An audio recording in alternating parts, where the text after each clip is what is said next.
To be honest, the first time I received the script, I wasn't sure about it. I loved the story, but I wasn't sure about it coming to life the way it has today, because when the writer Paul S. Willow, who's also the director, told me about the story, I I went quiet, and he said we are going to produce it as an independent project, meaning nobody was going to put in money. We had to look for the money to produce this, and this was big in my mind. It was Hollywood, and we are far from Hollywood, so it was so expensive to me. But I saw the passion that he had for this story, and being that I loved the themes in the story and the whole script, I just tapped into the energy, and we started with the production.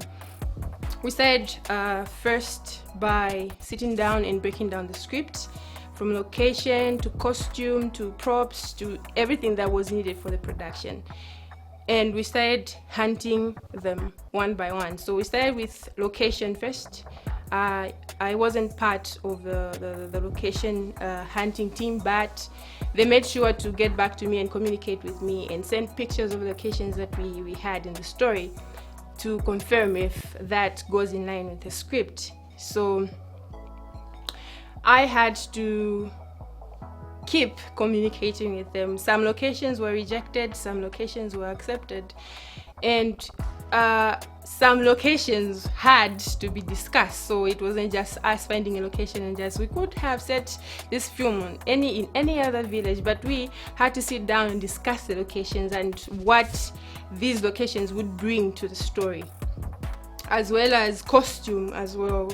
We had to sit down to break down the colors, to break down each character's color, and being that there was a church involved and there were uniforms involved, we had to sit down and just break down the whole color palette for the whole story, and props as well. It's not just ordinary, because some props had to be made by our props person, or should I say set designer. So most of it came in as a challenge to most of us, because this whole story was a challenge. Being first-time filmmakers, it was a challenge, but we had to take it up with all that we had, and maintaining positivity around the set and the whole production. Okay, so the colors in the church, I had to do some research and also confirm with the director. So if as you will be watching, you will see that there were different colors in the church. There was a uniform color for the men. There was a uniform color for the young girls, and there was a uniform color for the elderly women and the women of authority in the church. So I gave the women of authority in the church the color purple, because that's the representation of the color, and their head wraps to the blue head wraps to represent stability as the women of the church, and just authority as the women of the church. And I had to choose blue for the men to represent masculinity, stability. The blue is the men's color, and I had to choose brown with white head wraps for the girls, because white head wraps represent, white itself represents new beginning, purity, and these young girls were just pure, and they needed a color that represented that, together with blending it with the brown uniforms. Brown is the color of the earth, and it represents dependability and this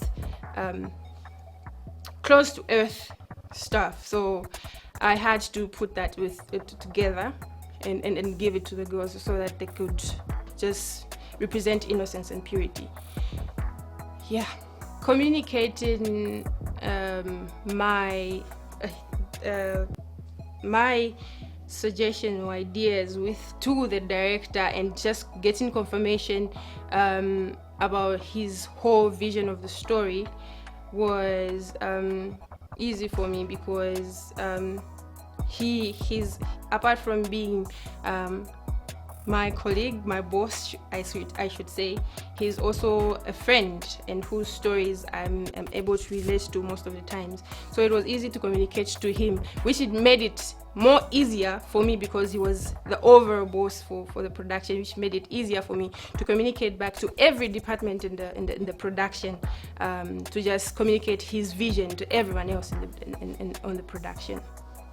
The themes of the story spoke to me, not only as a filmmaker, but as a lady and as a Zambian, seeing that the themes that talk about the things that we see every day in our daily lives, especially coming from a background where I see young people getting losing their childhoods to teenage marriage, teenage pregnancies, HIV, and maternal death. So this story got to me in a way that I wanted to help communicate a message to the world, not only in Zambia, but Africa, but the world, where all these things, sexual reproductive health and rights taken away from young girls, young girls taken away from school, brought into marriages, poverty, and all that. So I wanted to be part of a team that could tell a story and just teach and help people learn about the dangers of HIV, early pregnancies. And the part that I didn't like the most was the part where the young girls had to be checked in their undies into their private parts. That was so uncomfortable for me. If it happens anywhere in the world, please stop, because we are disturbing these girls mentally.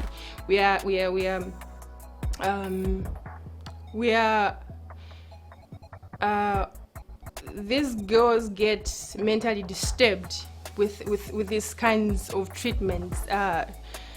Religion shouldn't enslave people. I believe religion is there to help people and just interpret the Bible in a way that is godly, because some ways are just so disgusting, I should say. Like the way why would you want to go into a girl's underwear, a girl's private parts, and it's just so disgusting. Just stop it and interpret the Bible the way it's supposed to be. Let it not be ungodly, but be godly.